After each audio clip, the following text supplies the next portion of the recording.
Bien-aimés, bienvenue dans la vie abondante en action.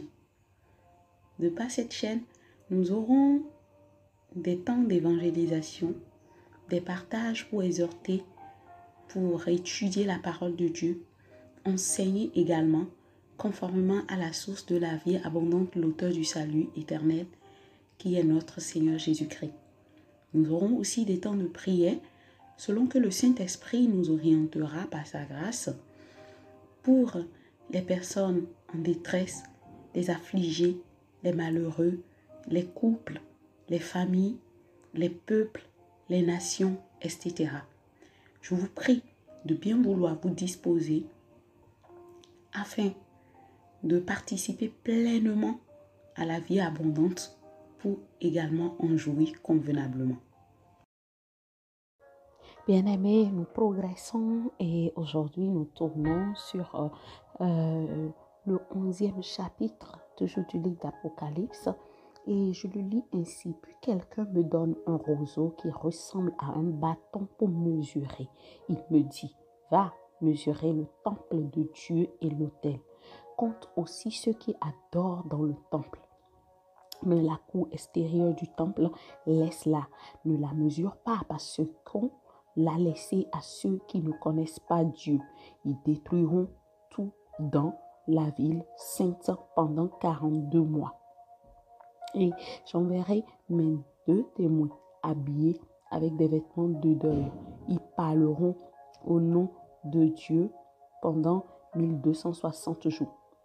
Ces 2 témoins sont les 2 oliviers et les 2 lampes qui se tiennent devant le Seigneur de la terre. Si quelqu'un veut leur faire du mal, un feu sort de leur bouche et détruit leur ennemi. Oui, celui qui veut leur faire du mal mourra de cette façon. Ces 2 témoins ont le pouvoir d'empêcher la pluie de tomber pendant le temps où ils parlent au nom de Dieu. Ils ont le pouvoir de changer l'eau en sang. Ils peuvent frapper la terre de toutes sortes de grands malheurs aussi souvent qu'ils veulent. Mais quand ils auront fini de rendre témoignage, la bête qui monte du trou sans fond va leur faire la guerre. Elle va les vaincre et les tuer. Leurs corps resteront sur la place de la grande ville, là où le Seigneur a été cloué sur une croix. Cette ville porte les noms de Sodome et Égypte. Des gens de tous les peuples, de toutes les tribus, de toutes les langues, de tous les pays viendront pour regarder leur corps pendant 3 jours et demi. Ils ne permettront pas qu'on les enterre. Les habitants de la terre seront heureux à cause de la mort de ces 2 prophètes. Ils seront dans la joie, ils se feront des cadeaux parce que ces 2 hommes les ont fait beaucoup souffrir. Mais après ces 3 jours et demi, un souffle de vie qui vient de Dieu entre dans le corps des prophètes et ils se mettent debout. Alors ceux qui les regardent ont très peur. Puis les 2 prophètes entendent une voix forte qui vient du ciel. Elle leur dit, montez ici. Et ils montent au ciel dans un nuage sous les yeux de leur ennemi. À ce moment-là, il y a un violent tremblement de terre.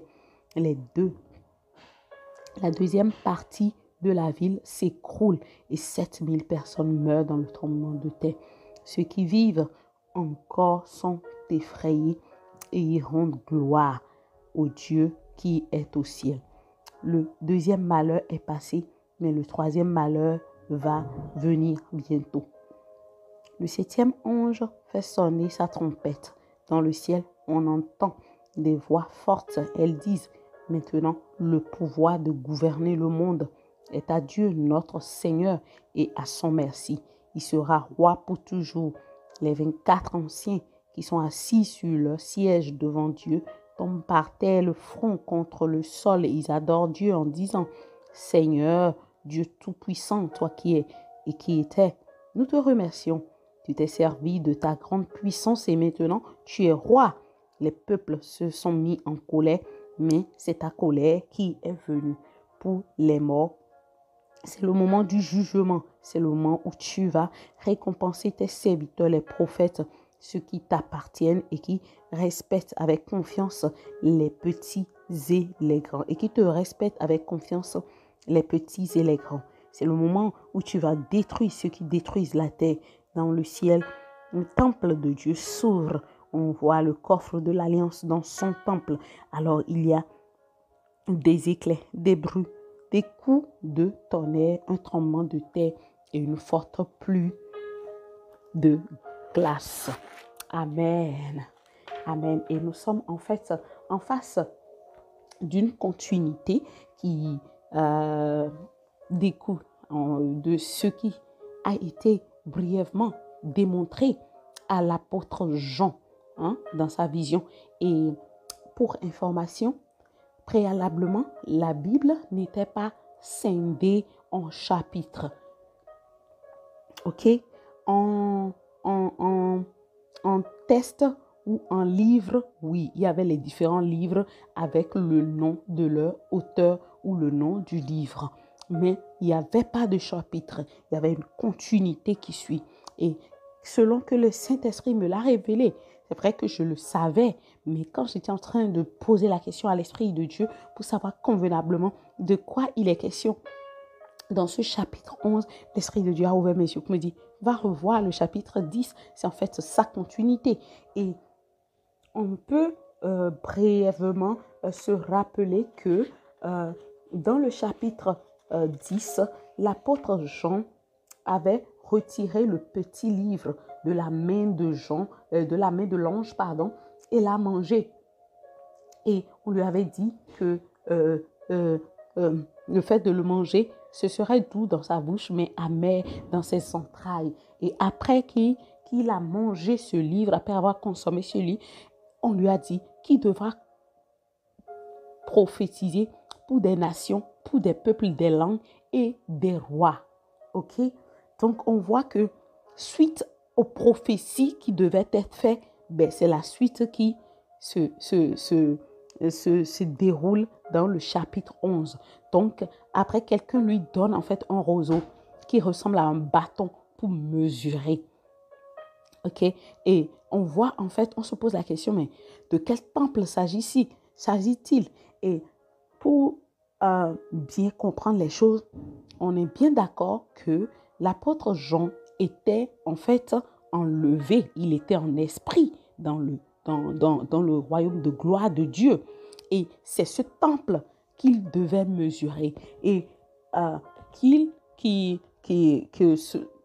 vous souvienne, selon que je l'avais déjà expliqué un peu pour ceux qui comprennent ma langue, mon dialecte, je dis, tout ce qui se fait dans le monde spirituel de Dieu a son impact sur nous ici sur cette terre. Parfois, on peut ne pas comprendre les choses, mais ce que Dieu décide là-haut, ça se passe ici en bas. Et quand on devait mesurer le temple de Dieu, quel est le temple qui devait aussi entrer en jeu? Et ça, selon en fait les commentateurs, il sera question du troisième temple. Il sera question du troisième temple.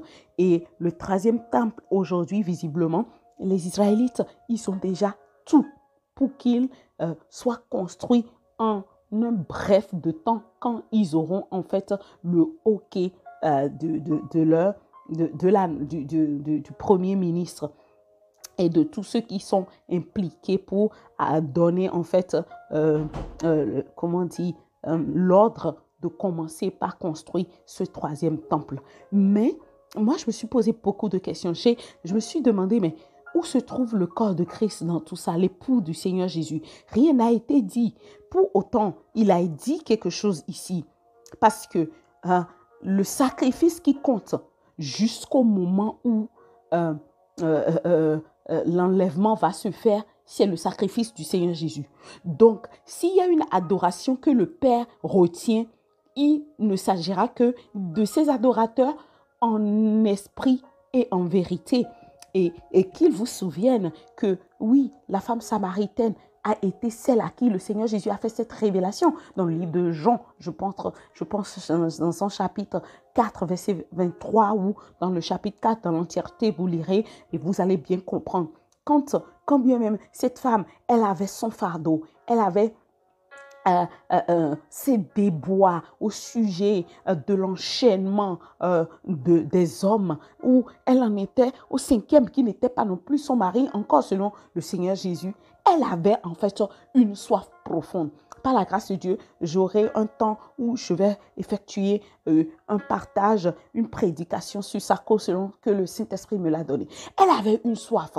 Et selon cette soif, elle a posé la question en demandant, mais où est-ce qu'il faut adorer concrètement? Les uns disent, c'est sur cette montagne, les autres disent, c'est à Jérusalem. Et le Seigneur Jésus lui a dit, détrompe-toi, c'est le temps où les vrais adorateurs adoreront Dieu en esprit et en vérité. Donc ça veut dire que depuis que la nouvelle alliance est entrée en jeu, depuis que le Seigneur Jésus est venu sur la terre, l'adoration est vue autrement par le Seigneur.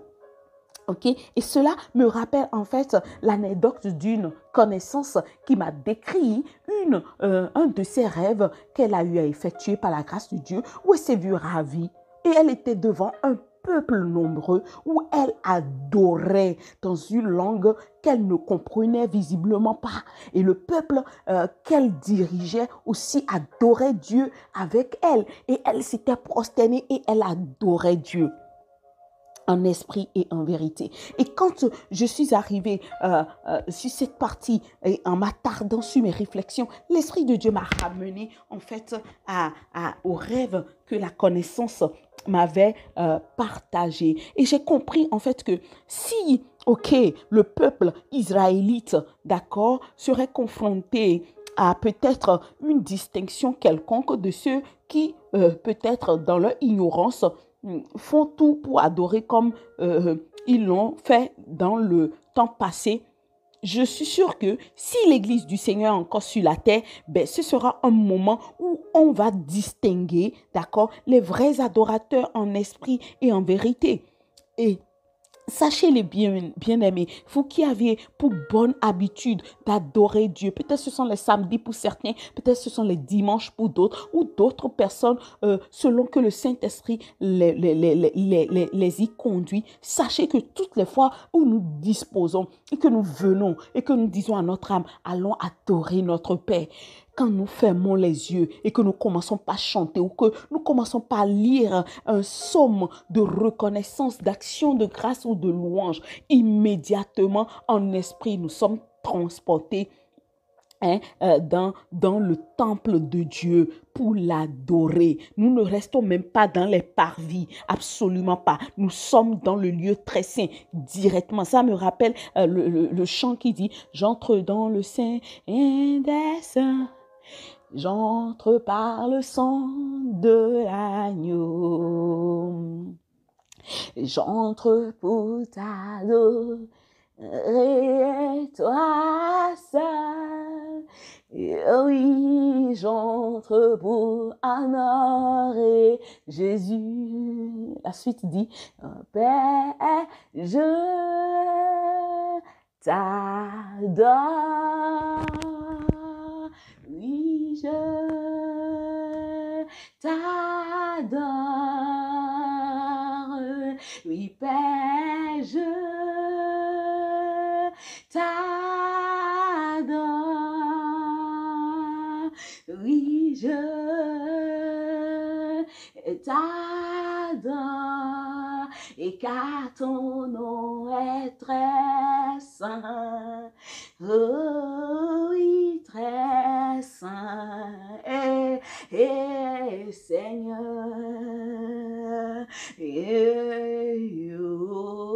Oui, car ton nom est très saint.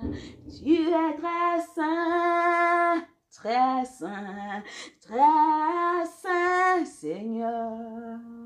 Je risque de m'emporter et ne plus revenir dans le partage.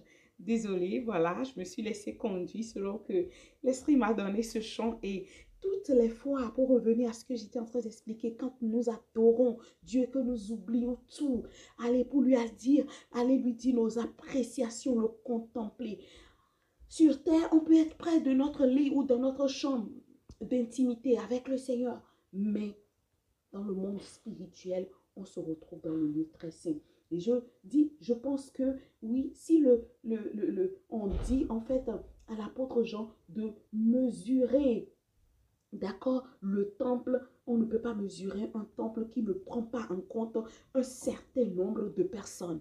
Donc, ça veut dire qu'il est connu, il est distingué, hein, et mis à part les vrais adorateurs. Et je pense que le Seigneur peut-être se chargerait de mettre à part ces vrais adorateurs avant, d'accord, que les deux témoins ne viennent. Et d'ailleurs, la suite dit, ne mesure pas, ne la mesure pas. Il s'agit en fait de la cour extérieure du temple.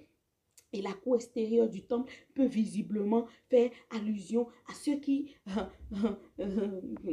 croient connaître Dieu, mais qui ne l'adorent point en esprit et en vérité. Je peux entendre dans mon esprit c'est quoi leurs caractéristiques.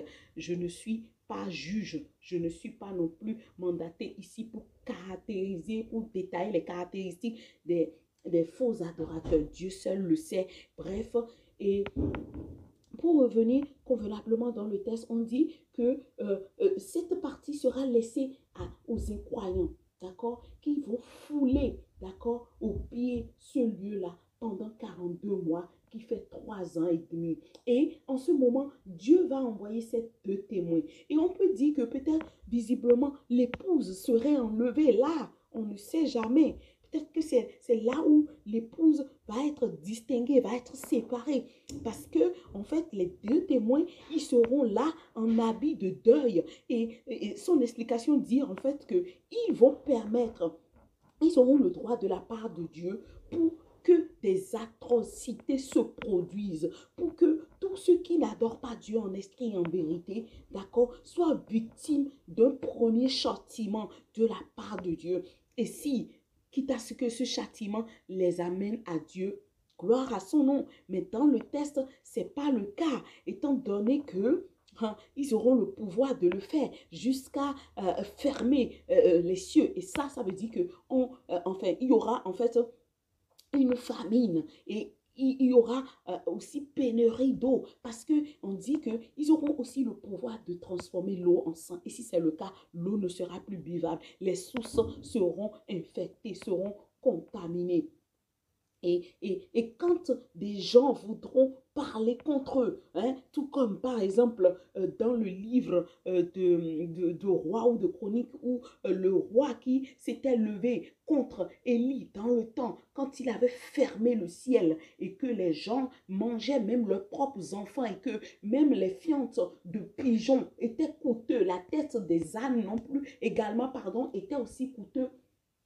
Où il a demandé à ce que la tête du prophète soit mise, soit t'ôtée, soit tranchée, parce que finalement, il y a en fait deux femmes qui se sont promis de manger l'enfant d'un aujourd'hui et l'enfant d'une autre demain. Et la première personne ayant donné son enfant et la deuxième a refusé en fait de donner son enfant. Et ce problème, ce drame est allé dans les oreilles du roi. Et le roi s'était fâché, mais farouchement, pour pouvoir mettre fin à la vie du prophète. Et en ce moment, le prophète avait prophétisé pour dire, à pareil moment dans le temps, qu'on achètera en fait la farine à tel montant, à un prix dérisoire, bref. Et en fait,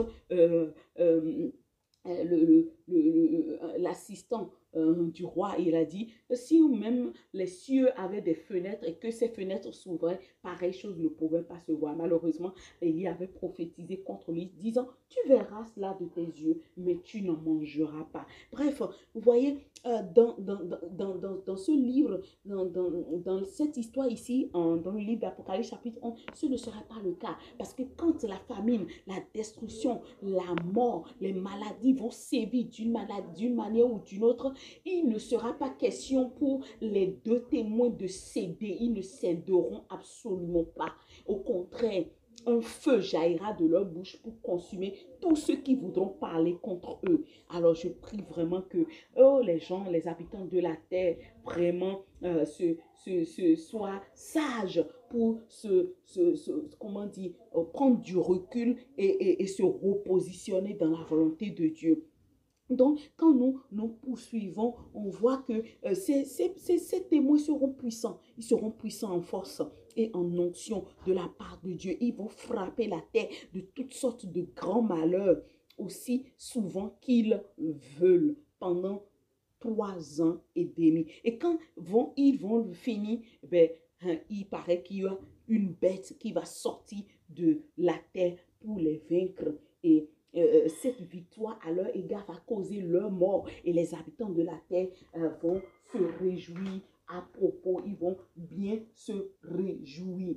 Et si visiblement peut-être l'Église n'est pas encore enlevée, on ne sait pas, on ne le sait pas, et que nous sommes sur terre avec eux, qui dit que ces deux personnes subissent en fait une destruction, comment dire, une persécution, d'accord, jusqu'à ce que cela provoque une attaque à l'égard de leur vie, qui suspend leur vie, peut aussi dire que peut-être ouverture de persécution à l'égard du peuple de Dieu si on est encore sur la terre. Parce que si ceux qui viennent de la part de Dieu, d'accord, pour nous faire réjouir, parce qu'ils vous souviennent que l'ange avait dit à l'apôtre Jean dans le livre, dans le chapitre 10, que le petit livre là, quand tu vas le manger, il sera doux dans ta bouche préalablement. Et après, dans tes entrailles, il sera très amer. Donc, si on fait en fait une projection et que l'Église est encore sur la terre, peut-être leur venue sur terre nous sera vraiment d'une bénédiction énorme pendant 3 ans et demi. Mais quand ils mourront, nous serons aussi persécutés. Vous voyez, on sera très persécutés. Donc, d'une part, on a dit que oui, que le fait que le temple soit mesuré au ciel peut aussi croire ou considérer la construction du troisième temple. Et en ce temps, ceux qui seront en train d'adorer, est-ce qu'ils seront les vrais adorateurs, sachant que le Seigneur Jésus, il a dit que les vrais adorateurs, ils adoreront Dieu en esprit et en vérité. Et selon certains commentateurs, ils disent que non, l'Église serait déjà enlevée et que Dieu accordera à Israël de l'adorer selon qu'eux-mêmes, ils l'ont toujours souhaité en attendant le merci. Mais malheureusement, cela ne va pas trop se passer comme cela se doit, parce que oui, les deux témoins vont faire souffrir quand même les habitants de la terre. Et si les Israélites sont sur la terre, c'est que eux aussi, ils souffront ils vont souffrir également. Donc, on comprend par là que la deuxième partie, voilà, évoque que dans le monde spirituel, qui dit le fait de mesurer le temple de Dieu, dit le comptage, d'accord, des vrais adorateurs, d'accord, où on fait en fait une distinction entre les vrais adorateurs et les faux adorateurs. Pour autant, quand même, l'habit de deuil que portera en fait les deux témoins va donner le pouvoir, d'accord, à la mort de détruire beaucoup de personnes, d'emporter beaucoup de personnes, au point où quand en retour les deux témoins seront attaqués par la bête qui va sortir du trou de la terre, ils seront très contents jusqu'à s'envoyer des présents, des cadeaux. Ils seront très très contents, ils vont s'envoyer des cadeaux et se réjouir. Mais la Bible dit que on ne va pas les enterrer et que leur corps va rester là pendant 3 jours et demi. Et toute la terre, les gens de tous les peuples, de toutes les races, de tout lieu, verront leur corps jusqu'à ce qu'une voix de la puissance, d'abord une puissance de Dieu, reviennent du ciel pour entrer en eux et ils ressuscitent. Et ils entendent une voix qui leur demande de monter ici. Et ils vont monter à la rencontre du Seigneur. Et la Bible dit que ce jour-là, il y aura en fait un tremblement de terre qui va causer 7000 de morts. Et certaines personnes disent le chiffre 7, c'est le chiffre de la perfection, le chiffre de ce qui est complet. Donc ça veut dire c'est un nombre. Ça peut ne pas être, pardon, 7000, mais peut-être un nombre qui désigne un nombre colossal de personnes qui vont décéder sur la terre. Alléluia. Alléluia. Et c'est après cela, en fait, que la septième trompette, le septième ange, pardon, va sonner sa trompette et on va entendre une voix forte qui dit, qui déclare que maintenant le pouvoir de gouverner le monde est à Dieu notre Seigneur et à son merci. Et il sera roi pour toujours. Le Seigneur Jésus sera roi pour toujours.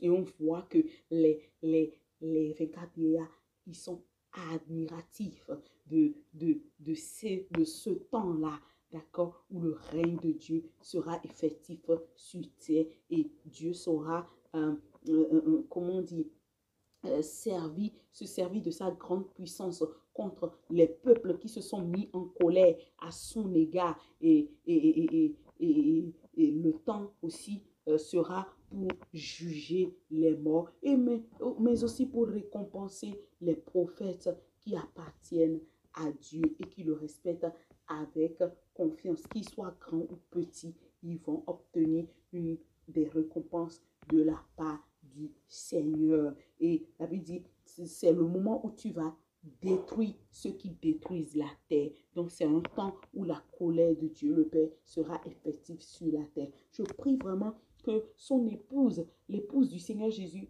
en soit vraiment indemne, que nous n'ayons pas part à cette colère. Ah oui, la colère de Dieu. Oh non, non, non, non. J'en ai pas trop connu, mais je prie tout le temps pour ne pas connaître la colère de Dieu. La colère de Dieu est autre. C'est quelque chose. Et je prie, peut-être que tu es un enfant de Dieu et que tu es en train de passer par des situations qui te permettent, voilà, tu t'appuies sur tes situations, voilà, pour avoir de laisser aller, pour choisir, pour faire comme tu veux, selon que tu le penses, selon que tu le trouves bon, et tu dérailles, peut-être même que tu te couches déjà, tu te permets d'aller avec les hommes sans pourtant être marié, parce que tu te dis, ben, comment je vais faire? Je ne peux que faire ici, je ne peux que si. Non, sache que, oh, tu es en train vraiment de t'amasser la colère de Dieu.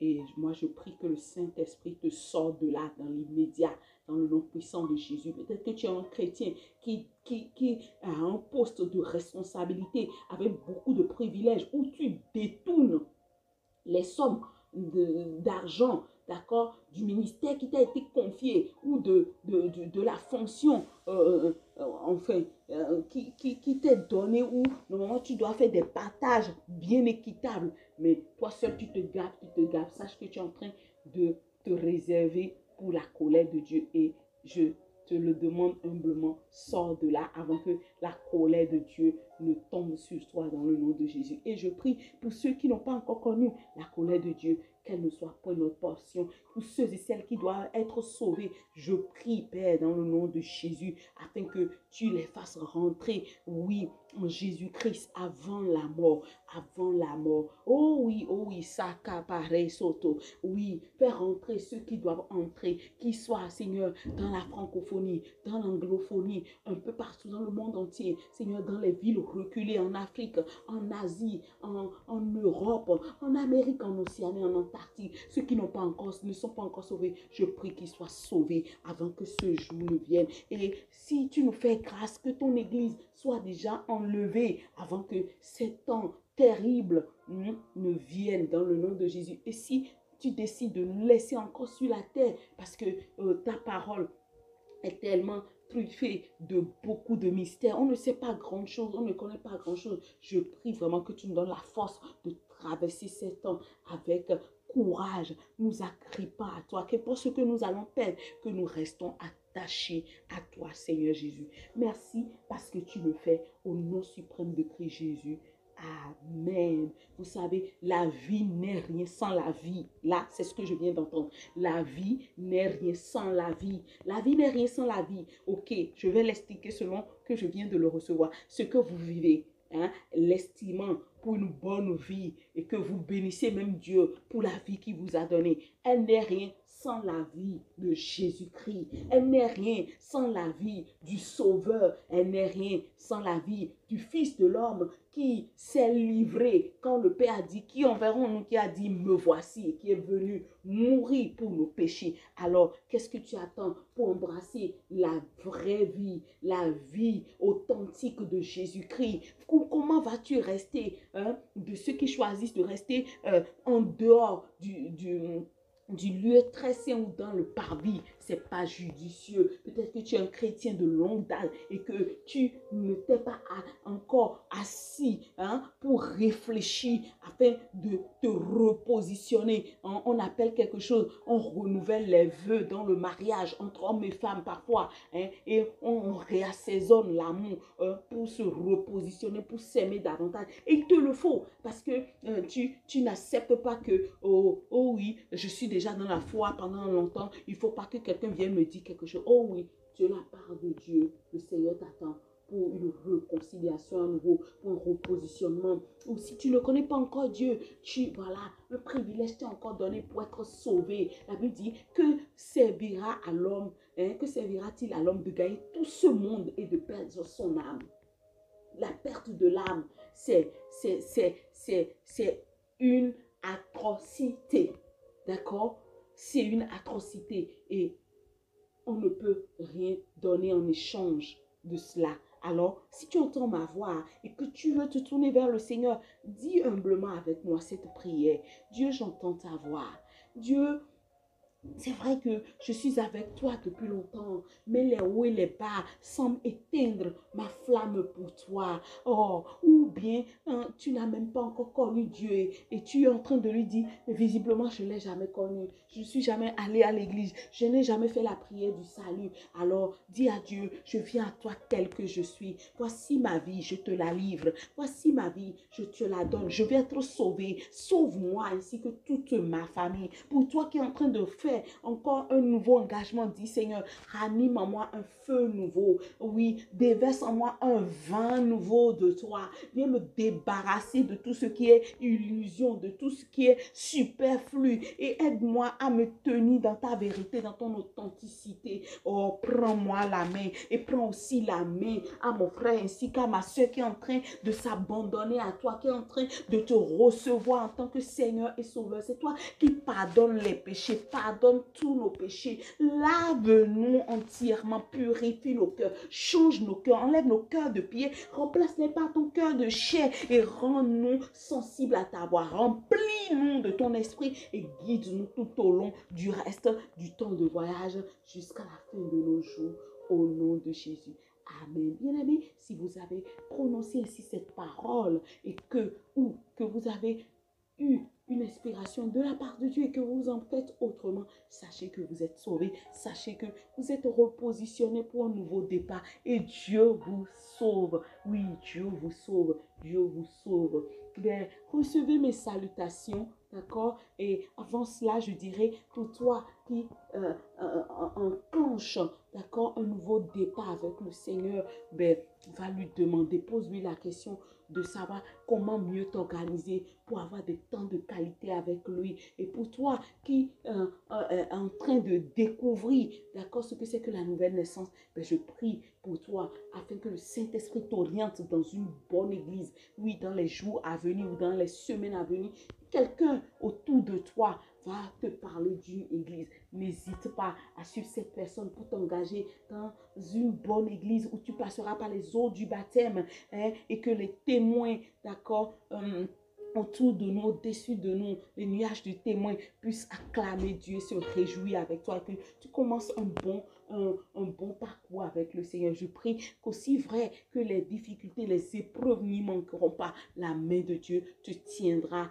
bon jusqu'au bout. Merci Seigneur. Ben, je vous remercie aussi de votre écoute et de votre attention. Recevez mes salutations et recevez aussi les salutations de mon cher et glorieux grand frère, le Seigneur Jésus. On se dit à très bientôt dans un autre temps de la vie et la vie en abondance. Demeurez pleinement bénis. Au revoir.